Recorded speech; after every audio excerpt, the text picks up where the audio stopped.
Hello, hello. Welcome to Real Talk with WUNT. I'm your host, Dr. WUNT. If you like what I'm doing, hit the subscription button. If you really like what I'm doing, hit up the like button. Show how much you care. My book Proverbs by Richard Wislocki.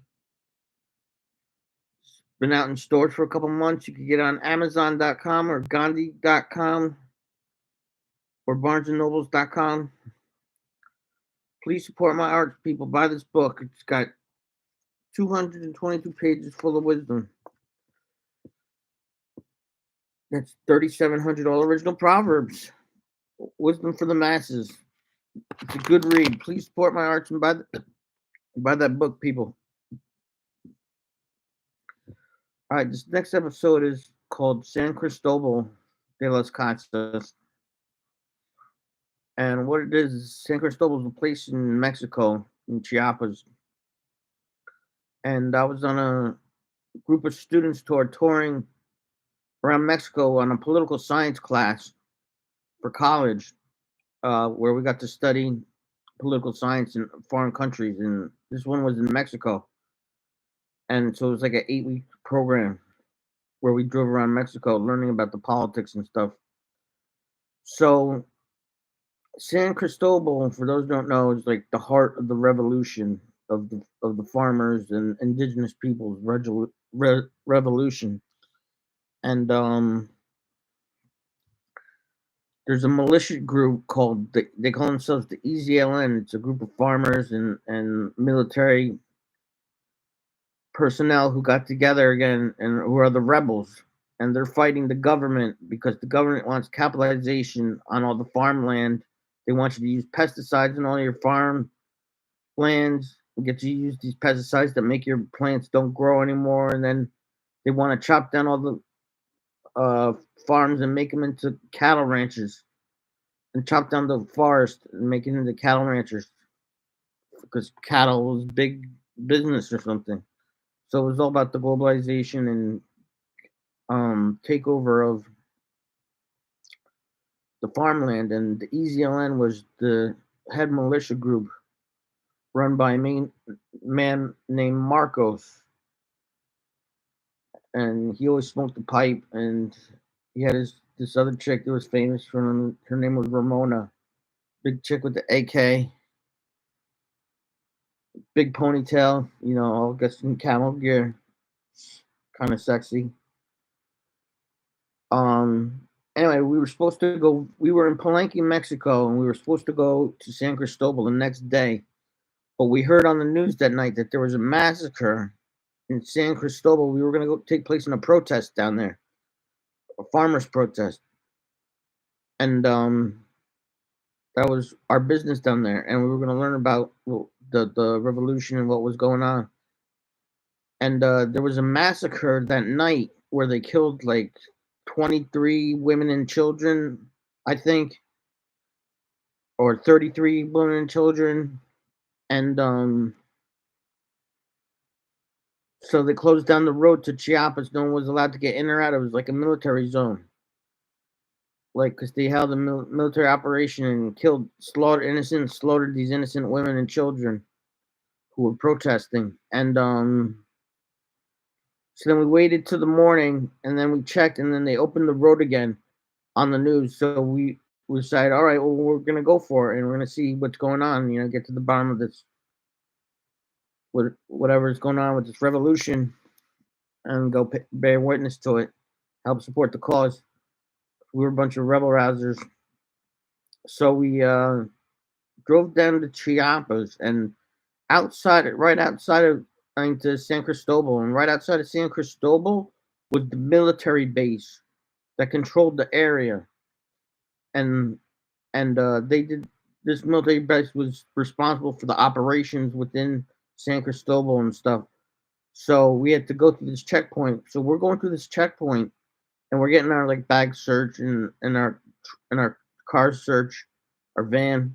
We're a bunch of students, and I'm looking out the window, and there's this guy, this Mexican guy, with sunglasses with no eyes, silver shades, like them. He was the man with no eyes, like from Cool Hand Luke, and he had his shirt off, and he had a giant swastika tattoo across his whole chest and stomach area. It was a giant swastika tattoo over his whole front part of his body.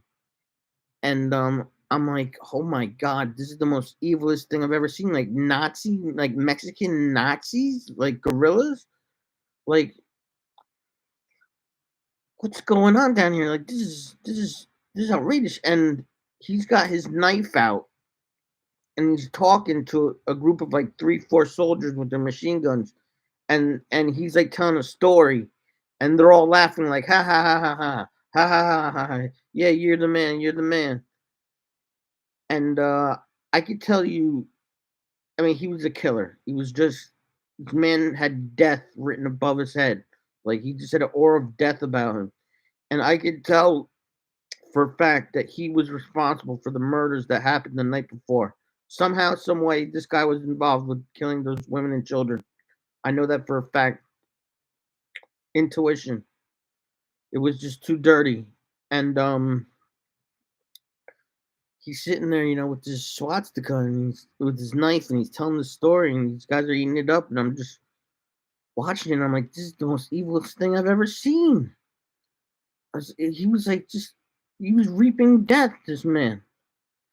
So anyway, we made it through the checkpoint, and then we make it into town, and we go to the hotel, and there's like guys in a truck that are kind of watching us or something. Like, they want to know like what our business is there. Like, the town is real quiet, still shook from the massacre, so it was kind of dead. And here we are, students rolling up, a whole crew, like, hey, all loud and stuff. And so they were kind of watching us to see what we were gonna do in town. And because they were weary of everyone. And we the next uh that evening we went and we met up with this professor who was a professor at the university over there in San Cristobal. And he was talking to us, and he told us about the revolution and what was going on and the massacre and all this stuff. And so we got the info, we got the inside scoop on him. And then the next morning was the protest we were going to take part in. So the next morning came, we got breakfast downtown real quick by the Zocalo. And then we went down to this protest, and they started shooting off fireworks and stuff, and the parade started going. And like, these were the farmers that were protesting the military occupation in their land, and what they're doing to their farms. So it starts getting rowdy, and it's like, I've been to like a lot of American protests before, but this one's like a little rowdy. You know what I'm saying? You're in a foreign country, like, you don't know what's going on. So I see this van, this like military looking van, and this cameraman gets out, and he puts his camera on his shoulder. And I just know from protests and being around political science stuff, and being an activist and stuff, like, I could tell who the bad guys are, who the good guys and the bad guys are. And I'm like, that guy's a bad guy. That's what I said to myself. I said, that guy's the bad guy. Look out for him. And he's there from the military, um, for scare tactics and stuff. So I'm going through the protest, and then I turn around at one point, and that guy, the bad guy that I pointed out, he's sitting there with the video camera about 10 feet from me, just sitting there filming me. And I'm like, is this guy filming me? I'm like looking around, I'm like, oh my god, I'm like, this guy's got it in for me. I'm like, they they're trying to get my face on camera. And I was just like, shit, and I dipped. I dipped through the crowd. I dipped through the crowd. I got scared. I got shook. I dipped through the crowd. I was been filmed by many protests in the United States before, but like, this was different. We were in Mexico, you know what I'm saying? I wasn't playing no games. I wasn't taking no chances. So everything was going good, and then I turned around at some point, and this guy is standing like 5 to 10 feet from me, filming me again. the same guy, and I'm like, oh my god, I'm like, he's on me like a hawk. So I dipped. I got scared. I started dipping through the crowd, dip through the crowd, dip through the crowd, dip through the crowd. And meanwhile, all the other students and stuff, they're all taking pictures and going this and that, having having a good protest and stuff, collecting data for our data collectors units for later observations. And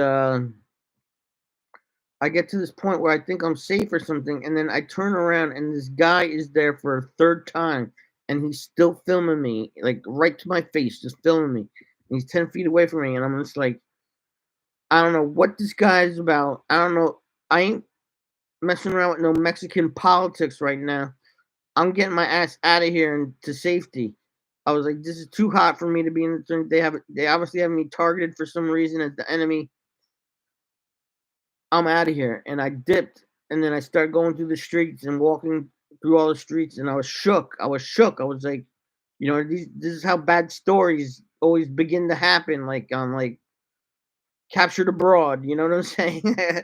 Those horrible television shows. Like this is how it all starts. It was a simple protest, and then Richard found himself being filmed by the military maniac, and then he got kidnapped and then held hostage for the rest of his college fund or something.